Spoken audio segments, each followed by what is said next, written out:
koso ne nyina ye nim ba bia hyase free ye ane Israel ni Iran na fe de US kokoboko Iran si ya ye ni na chese President Donald Trump enya bo ne nsa no say pan na chese missiles ni nnam wiemu say ya na ni ato hantipew na ato hantipew tum se niema koso in view of that no na chese akwakoba ne say ye amaya hodo a sebe omo nkrofo wo these countries are involved in the current war koso because ebi hu ne say this is the sparking of a third world war ya nhwe ni ye a ahwa na ya nte asem de eno enam so ma sebe na ukopie mu ewo Iran a denya Ghana ye wo embassy ewo honom now Ghana embassy ewo Iran no sabre de yen foreign affairs minister Yera Samuel Okujeto Ablakwa wababe kasa wotwem se embassy no se saying ye close no nipa wo honom ni ade ne yetimi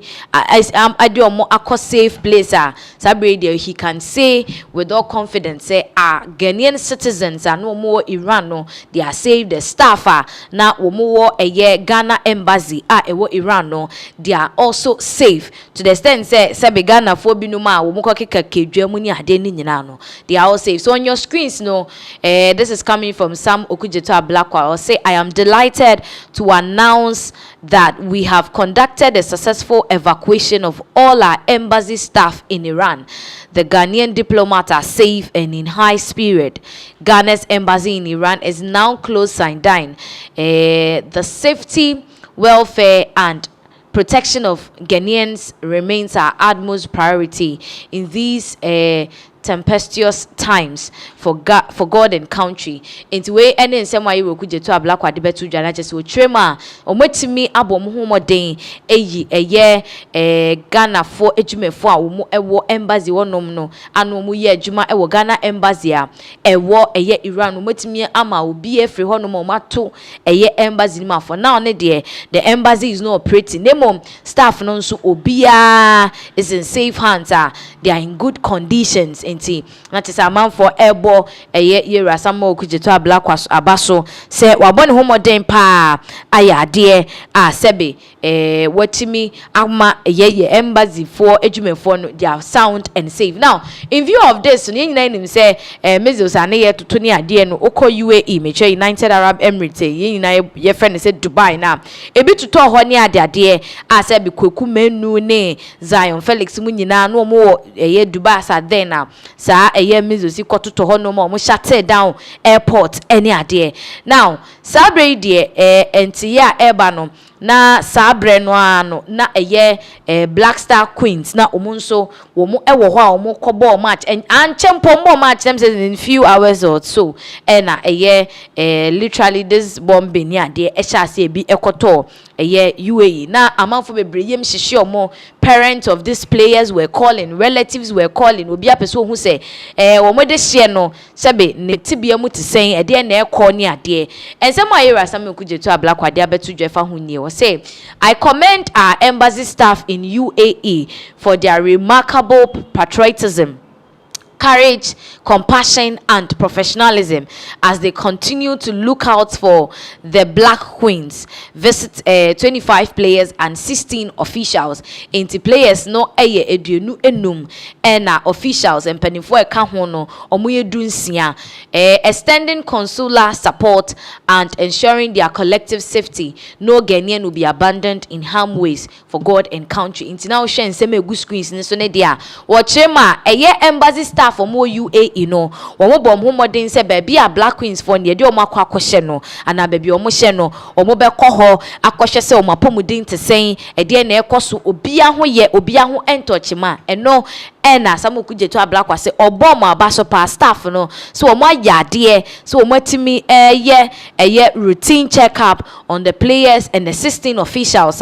wo mo ekobo akensie no ewo Dubai hono nti assistance now ne de yeko Iran the staffs are safe ye ba Dubai nso Ghanaians say wo no they are safe as well as the players no ɛkɔ hɔnom ɛkɔbɔɔyɛ no ɔmo nso no dia equally safe yera Samuel Okudzeto Ablakwa, the foreign affairs minister, waba ababema ye feedback and I say wabema ye update on how things are going on in Iran and then UAE, Dubai accordingly. Now in some way question amanfo chemu say Ghana ye boy humodinin in trying to make sure that our people across these countries they are involved with this current issue. No, they are all safe and sound. And then yes, say no Black Queens one day bibia ento omo nyina ewo baby papa they are free from harm. I mean kanisa or how be a ensheda anyhow. But then we are still monitoring this Israel, Iran tokwanto kwa ye ekoso ni ade US nso ebo mu bie no ni nyina no. We are just hoping say everywhere any Ghanaian find his or himself no in any of this country no betimi ede omo ho akora ye se de be ya bibia ento omo. Now ye free Israel, US, ni Iran issues kokosu ya. Sabre it seems like it's never ending now. No, ye baga na hanum say enche ye bia ene ye start ekasa efa border threats eho. Say borders say bigana ye borders ni na no. Countries etwa ye ho ahia on all our borders no. This French speaking countries. Now, mind you, a lot has happened from the attack of ye dwedifo a omukọ Burkina fanto say kunkumomo edeba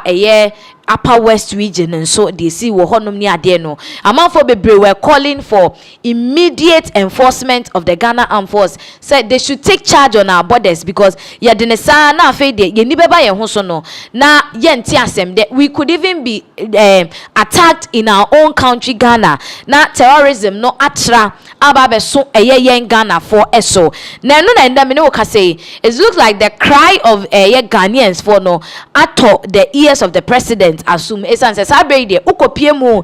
the Upper West region the northern part of Ghana no Upper West honoma military enforcement koso patrol solid patrol pa na koso honoma ewusia enya sem ketwa na manfo chem said this should have been done a long time ago yet now arm say be terrorists for be many ansa na ya hye ho den ansa na ya boy ho ban na there be now you be ko share a video of how the military force were patrolling on the borders along the upper west region. Sorry, utumu say there Ghana yenso ye ni abrese e beko boot for boot pa with any attack bia e beba ye so through our borders. Yenko na yenko share video we emra. After a week long of intensified long-range patrols along the border in the Upper East region, the Ghana Armed Forces turned their attention to the Upper West region. The patrols first started from Katyu and Nakong, two border communities in the Kastanakana West district, bordering Sisala East. There, the patrol team engaged residents on the activities of terrorists. You go to farm, maybe you see that people have come there, you don't know them. You are coming, you don't know the people. When you come, tell somebody. You know, now Ghana, the mantra is that see something, say something, do something. When we get that information, that is what we will use to also protect everybody, okay? The team then proceeded with its patrols to the Sisala East and Sisala West areas, making brief stops to engage officers at the Immigration and Customs Division posts in Tumu, Bolu, Filmon, and Hamile. At each border post, the Army's Northern Command General Officer Commanding, Brigadier General Walanyo Agbebo, urged interagency collaboration among border security personnel. We cannot show our presence without meeting you who are on the border, the first point of call. So I'm here to interact with you,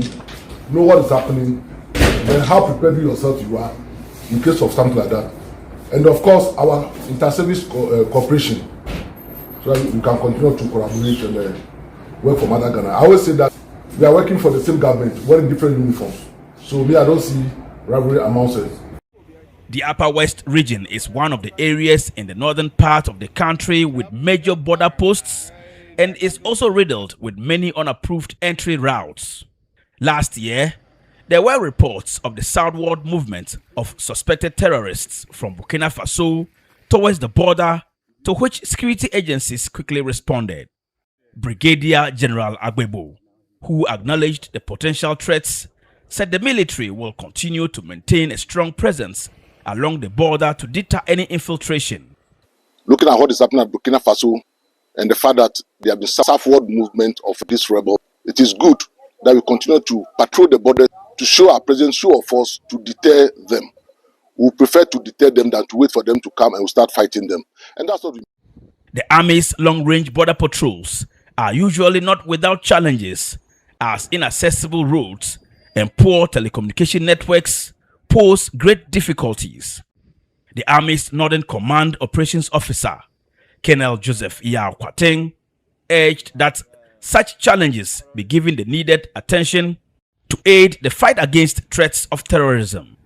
We observe some critical challenges along the road. The major one has to do with communication challenges, where most of the communities, we don't have access to telecommunication network coverage. We also realize along the border, most of the communities are not accessible by road, especially when you are using vehicles. Such areas you only need to access by motorbike or bicycles. And when it comes to security,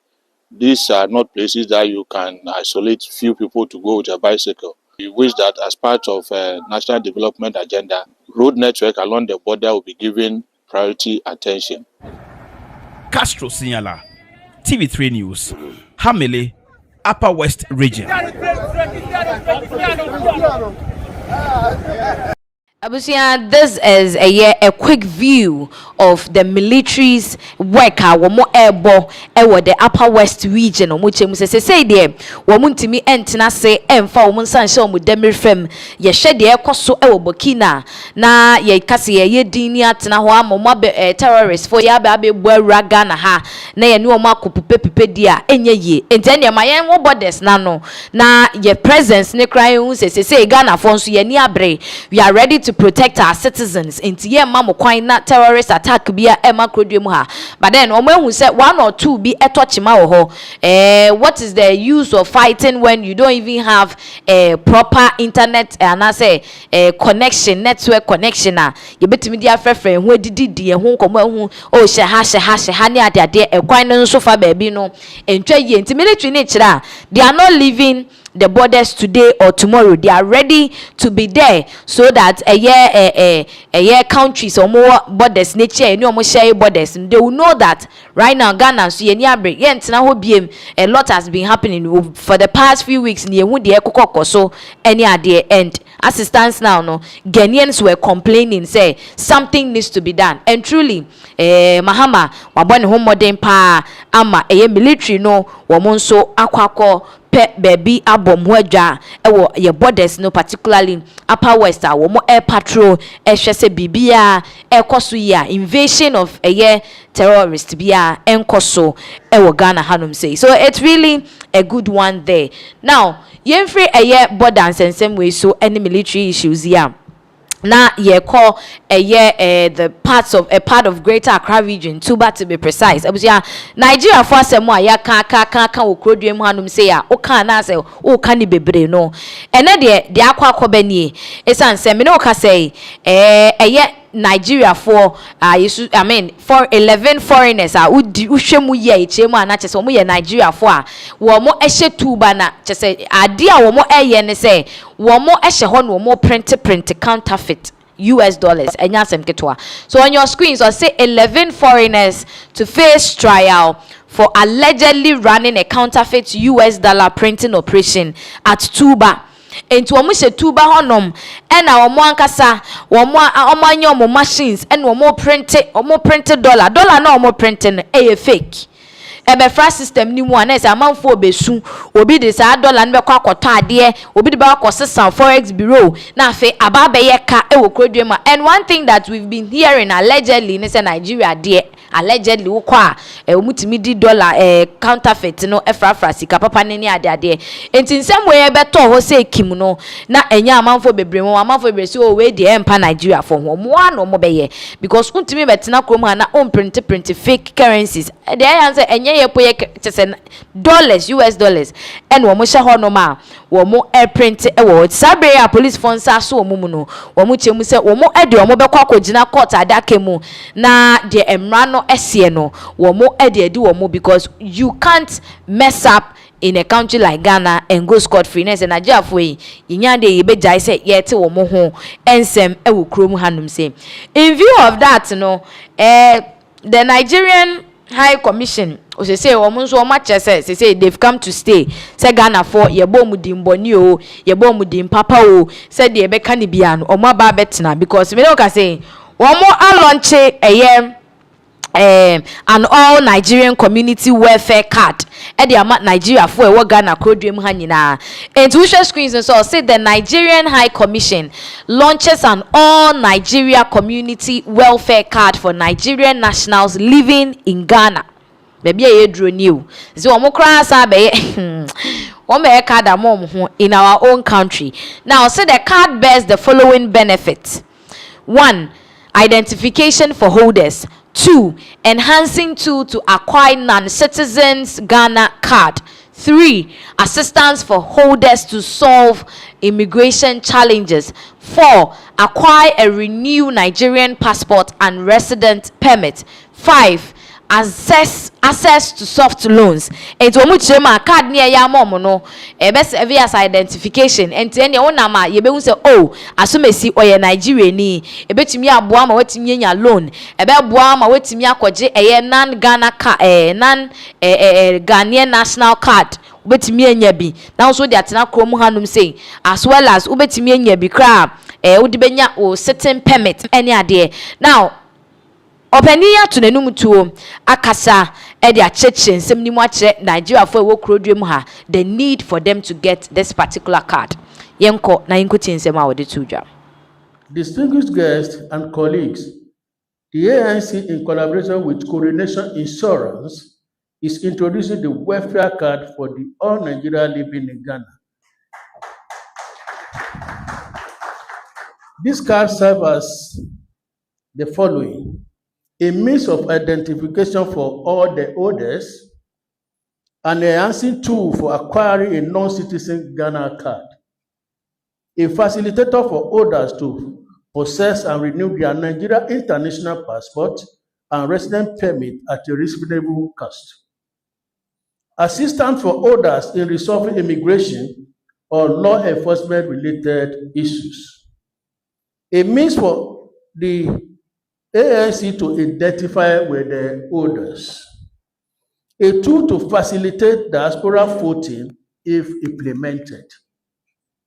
access to soft loan and empowerment for card holders engaging in small-scale business, accident, life, and death insurance benefit for all card carriers. Ladies and gentlemen, the benefits of this card are enormous, and I encourage everyone to take advantage of this opportunity. The card will be issued at designated centers across all regions in Ghana. I am in discussion with our leaders across the country, and we will provide more information soon. We will also partner with selected media establishments to disseminate information effectively.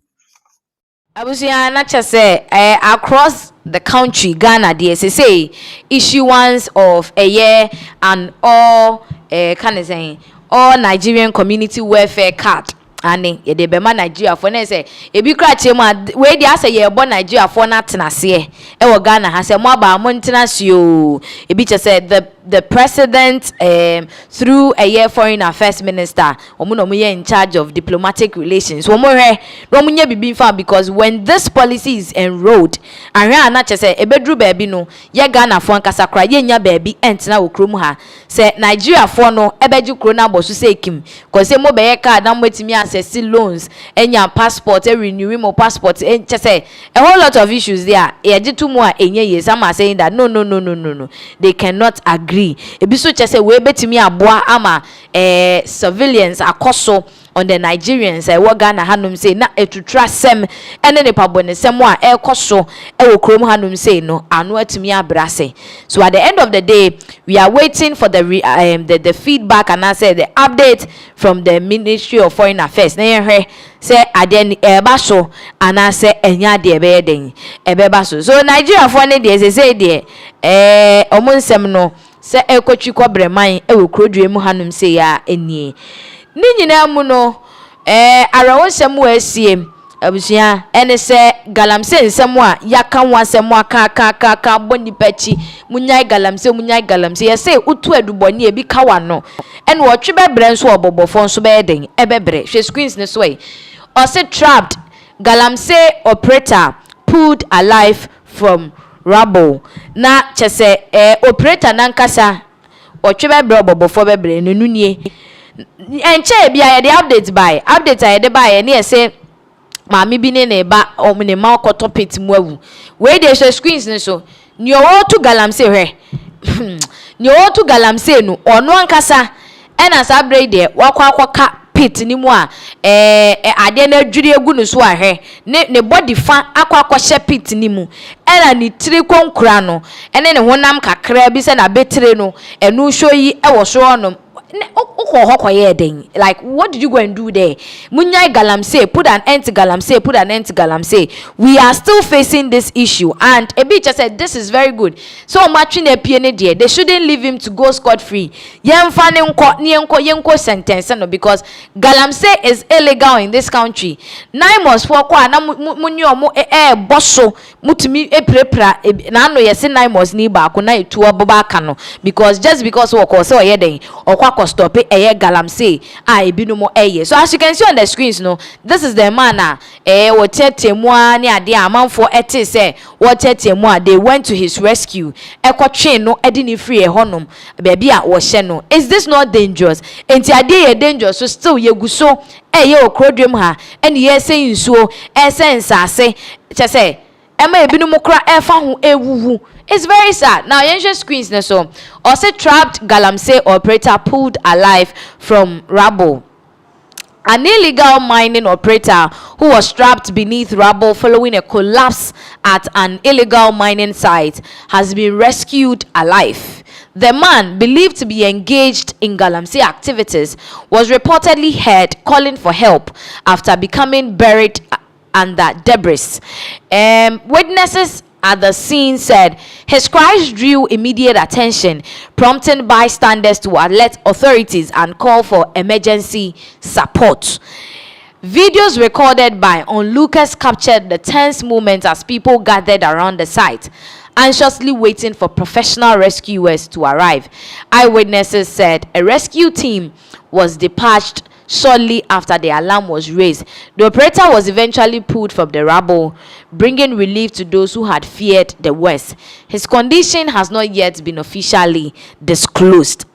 Chese oje ho kra wonti ase enti abrante e kiremu a amanfo bi wo wan no mote se obi ni echentem nipa mre omumu o maka ha o mo koya onipa ene hye ho a sebe galamse na unzo omutu kwase no ene esoro na ye den adwiri collapse akwakogu no so na ekogu no so no otentemu enipa bai na chese wo mo ye nhwenye ye o se wo mo hye na wo mo frɛ empanimfo ana se adwumakom betimi abo ayi no na ne wo mo ye ya na wo mo bedru ye wo mo tumi etwe abrante edu free mo twe no na enkwa ene ahome da so ewonimu asebe onwu ye enti sabe de den obekwa kogya ya hwe na wo na ade adwiregu so se wae ni tikura na aye se ni ti no hweambo mu na ni ti ni da so wo hono ma wotimi tetemu se enipa mbro a wo mo eba ebeje no enkwa enti sabe de amanfo kirema se ne hoto na we see wo mutimi etwe na so esan say we are always fighting against galamsey enti say achi ni baba ye hu ni baba ko a yaje wo nkwade na so say de mra ne se no we say yetimi etwe na so say de say he doesn't have to go scot free. E was say asotwen bi e wo honom no yetimi edema eye abrantie we ebi che say we nkra na nke wo si ye jane ma ne hye ho no owu ada foforo koba enya de a obeka se wo kwa akoye galamsey ebiem Yefri nsem wei eso na ebusua yenko nsem foforo so a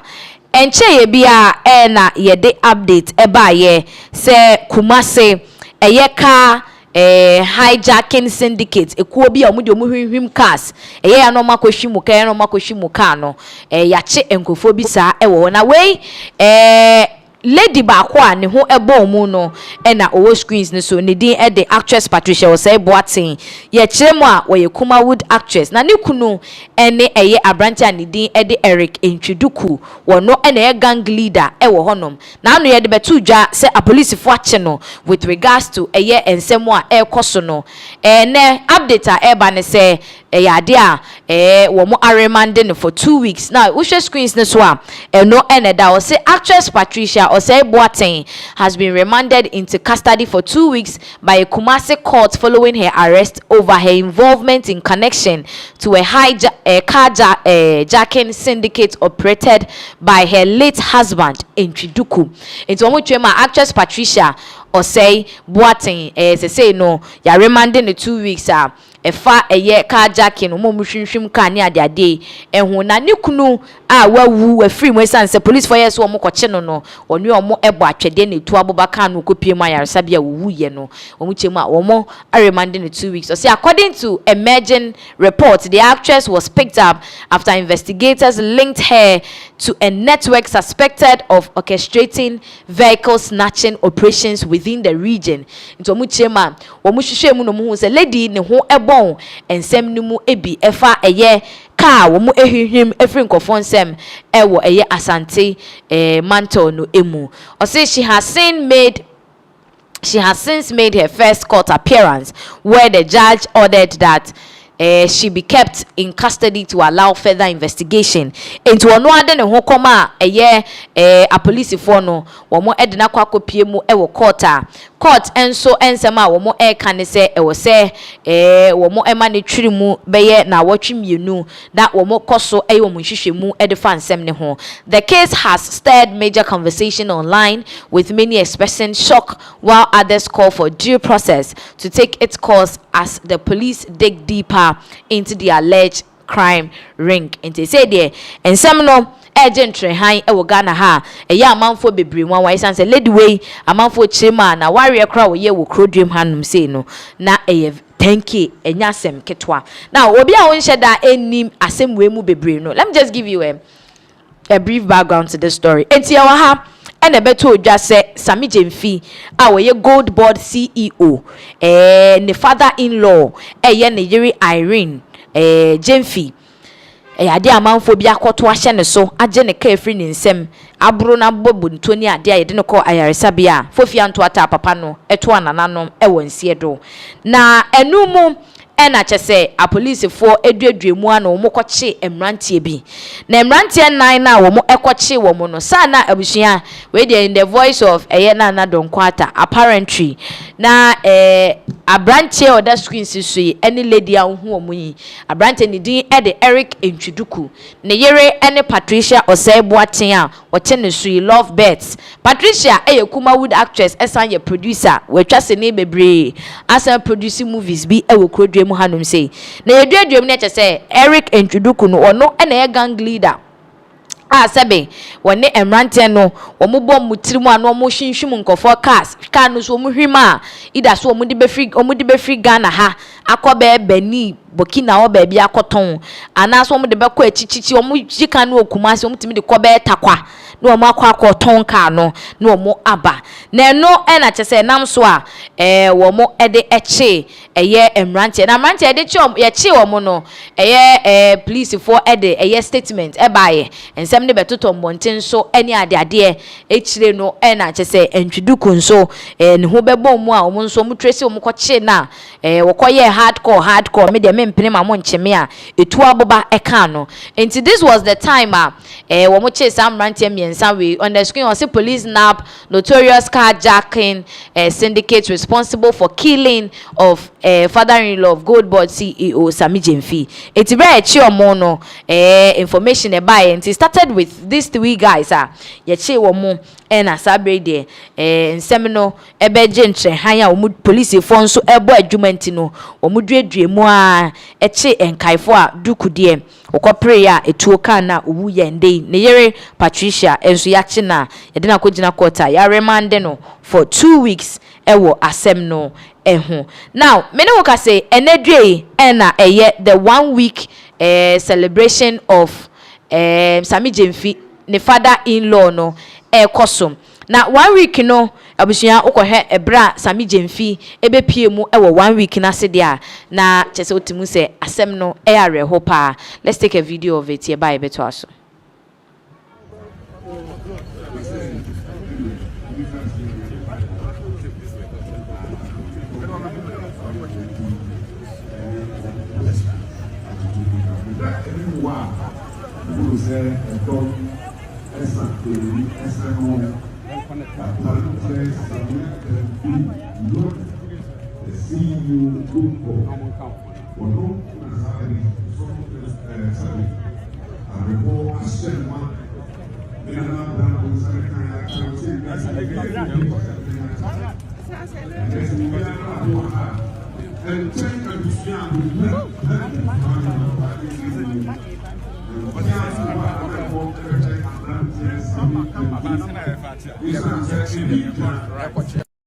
We bra Goldboard CEO Sammy Jemfi ekopie mu ewo na se obema yera kakari ene 1 week and na watch da no ase na this was the arrival. Now ye call 1 week na se na o share the demeanor of Sammy Jemfi abusia be mensu but utimi say enipa bonifo bi edi no ewua na nya asem ketwa yen hwe eno so emra na yen to aso. Okay. Yeah, to us also, lawyer Sammy Jemfi, we know here, Muntie, also for penny, lawyer Sammy, but also ask money about 20,000 Ghana cedis, 20,000 Ghana cedis. I can't say that 200 good million, 200 good million. Papa, Dr. Williams, one more and Archbishop. O CFSK Emma Ora Sammy Jemfi. Then that channel, the Singapore Asian Papa. So that was Sammy Jemfi ene busianfo a omukopie mu ewo na watch da no ase. Now so na Sammy Jemfi na busianfo nkwa abusia NDC ye beka ne se wo mo first ye Ghana for kra ye nyina ye first lady Mame Lodina Mahama enso ekopie mu bi ewo 1 week no ase yenhwe se de onu nso ne de ne esifa ekoye ba ye beto aso.